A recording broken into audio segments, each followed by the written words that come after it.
You ask Tiger to solve. This deals with linear equations with one unknown. The final result is x equals 17/10. Let's solve it step by step. Group all x terms on the left side of the equation. Add 6x to both sides. Group like terms. Simplify the arithmetic. Group like terms. Simplify the arithmetic.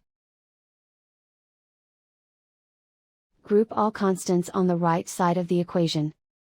Add 8 to both sides. Simplify the arithmetic.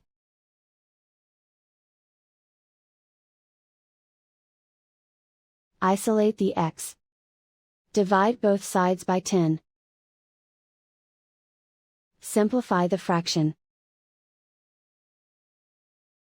And so the final result is x equals 17/10.